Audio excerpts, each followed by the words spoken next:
मंडळी, खरं सांगायचं तर पहलगामच्या या भयानक दहशतवादी हल्ल्याचं वर्णन करताना मन हेलावून जातं. दहशतवाद्यांनी 23 एप्रिल रोजी बैसरन व्हॅलीमध्ये अचानक हल्ला केला आणि क्षणार्धात निसर्गाच्या सानिध्यात फिरायला आलेल्या निरागस पर्यटकांना आपल्या जीवाला मुकावं लागलं.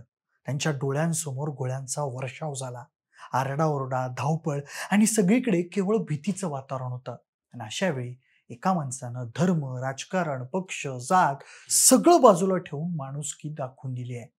मंडई, पहलगाम मधला हल्ला एवढा भयानक होता की 26-27 निरपराध पर्यटकांनी आपला जीव गमावला. त्यावेळेस छत्तीसगडच्या चिरमिरी इथून आलेलं 4 कुटुंबांचं एक ग्रुप पहलगाम मध्ये फिरायला आलं होतं. त्यांच्यासोबत होती काही लहान मुलं, महिला आणि वयस्कर लोक. कोणालाच कल्पना नव्हती की काही क्षणात एवढा प्रलय कोसळेल. हल्ला सुरू झाला, बंदुका गरजल्या, रक्त सांडलं, घाबरलेले पर्यटक इकडून तिकडं पळू लागले. त्यावेळी अशा काही व्यक्ती उभ्या राहिल्या ज्यांनी आपला जीव धोक्यात घालून माणुसकीचं खरं रूप दाखवलं. आदिल हुसेन याचं नाव सोशल मीडियात झळकलं. आता त्यात आणखी 2 नावं ऍड झाली आहेत. त्यापैकी एकाबद्दल खुद्द भाजप नेते अरविंद अग्रवाल यांनी माहिती दिली आहे. त्यांनी सांगितलं, नजाकत अली नावाच्या व्यक्तीने स्वतःचा जीव धोक्यात घालून त्यांच्या फॅमिलीसह 11 हिंदू पर्यटकांना वाचवलं. त्या दोघांच्या निडरतेची, मानवतेची ही सगळी गोष्ट. नमस्कार, मी प्रथमेश आणि तुम्ही पाहताय विशेष. मंडळी, जम्मू आणि काश्मीर मधील पहलगाम इथं 22 एप्रिल रोजी झालेल्या दहशतवादी हल्ल्यामुळे देशभर संताप आहे. दरम्यान घटनेच्या दिवसाचा एका काश्मीरी तरुणाचा व्हिडिओ व्हायरल झाला होता, ज्यामध्ये हा काश्मीरी तरुण हल्ल्यात जखमी झालेल्या पर्यटकांना पाठीवर घेऊन जाताना दिसत आहे. या काश्मीरी तरुणाचं नाव सज्जाद अहमद भट असं आहे, जो पहलगाम मध्ये शाल विकतो. सज्जादने 22 एप्रिलची घटना सांगितली. ते म्हणाले की धर्माआधी मानवता येते. त्यांनी सांगितलं की पहलगाम पोनी असोसिएशनचे अध्यक्ष अब्दुल वाहिद वान यांनी एका व्हॉट्सअप ग्रुपद्वारे ग्रुप सदस्यांना हल्ल्याची माहिती दिली. त्यानंतर सज्जाद घटनास्थळी पोहोचला. सज्जाद म्हणाला की आम्ही दुपारी 3 वाजता तिथं पोहोचलो. आम्ही जखमींना पाणी दिलं आणि गोळ्या लागल्यामुळे चालता न येणाऱ्यांना पाठीवरून उचलून नेण्यास सुरुवात केली. आम्ही अनेकांना रुग्णालयात नेलं. पर्यटकांना रडताना पाहून माझ्याही डोळ्यात पाणी आलं. आमचं जीवनमान या पर्यटकांच्या आगमनावर अवलंबून आहे. त्यांच्याशिवाय आपलं जीवन अपूर्ण आहे. तो म्हणाला की मी माझ्या जीवाची पर्वा न करता जखमींना मदत केली. लोक रडत होते. ते वारंवार म्हणत होते की आम्हाला वाचवा. या घटनेमुळे खूप नुकसान झालं आहे. संपूर्ण काश्मीरमध्ये शोककळा पसरली आहे. पूर्ण शटडाऊन आहे. शिवाय जेव्हा हा हल्ला झाला तेव्हा छत्तीसगडमधील चिरमिरी येथील 4 कुटुंबांचा एक ग्रुप पहलगाम मध्ये उपस्थित होता, परंतु स्थानिक रहिवासी नजाकत अली यांनी स्वतःचा जीव धोक्यात घालून या लोकांचे प्राण वाचवले.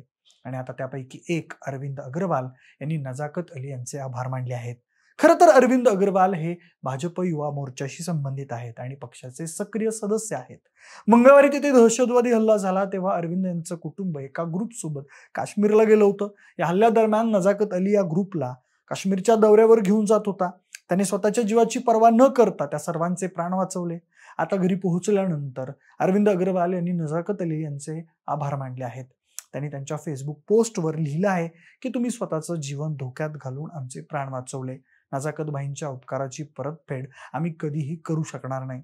या हल्ल्यात नजाकत अलीने केवळ अरविंद अग्रवाल आणि त्यांच्या कुटुंबाचेच प्राण वाचवले नाहीत, तर चिरमिरी महानगरपालिकेच्या भाजपा नगरसेवक पूर्वा स्थापक आणि त्यांचे पती कुलदीप स्थापक यांचेही प्राण वाचवले. यानंतर नजाकत अलीचं सर्वत्र कौतुक होत आहे आणि या दोघांसोबत अजून एका काश्मीरी मुसलमान बांधवाने त्याच्या माणुसकीचं दर्शन घडवून दिलंय. त्यातच त्याचा जीव गेला. त्या व्यक्तीचं नाव आहे सय्यद आदिल हुसेन शाह. आदिल हुसेन घोड्यावरून पर्यटकांना सफर घडवायचा. दहशतवादी समोर आल्यानंतर आदिल शाह यानं धाडस दाखवून एका दहशतवाद्याची रायफल हिसकावून घेण्याचा प्रयत्न केला. या दरम्यान दहशतवाद्यांनी त्याला गोळी मारली. या घटनेत त्याचा देखील मृत्यू झाला. रिपोर्टनुसार सय्यद आदिल हुसेन शाह याच्या कुटुंबियांनी दिलेल्या माहितीनुसार त्याच्या कुटुंबामध्ये पैसे कमावणारा तो एकमेव व्यक्ती होता. आदिल शहाचे वडील सय्यद हैदर शाह यांनी NIA शी संवाद साधला. ते म्हणाले, माझा मुलगा काल पहलगाम मध्ये काम करण्यासाठी गेला होता. दुपारी 3च्या सुमारास आम्हाला तिथं हल्ला झाल्याची माहिती मिळाली. आम्ही त्याला फोन केला, मात्र त्याचा फोन स्विच ऑफ होता. सायंकाळी 4:40 त्याचा फोन सुरू झाला, मात्र त्यावेळी कोणीच उत्तर दिलं नाही. आम्ही त्यानंतर पोलीस स्टेशनला गेलो. तेव्हा आम्हाला सय्यद आदिल हुसेन शाह याला गोळी लागल्याची माहिती मिळाली. सय्यद हैदर शाह ज्यांनी हा दहशतवादी हल्ला केला त्यांना शिक्षा झाली पाहिजे असं म्हटलंय. या घटनेनंतर परिसरात शोकाकुल वातावरण आहे. स्थानिकांच्या माहितीनुसार आदिल शाह यानं स्वतःची पर्वा न करता दुसऱ्यांना वाचवण्याचा प्रयत्न केला, त्याचं धाडस आणि शौर्य नेहमीच लक्षात ठेवलं जाईल, असं काही स्थानिकांनी म्हटलंय.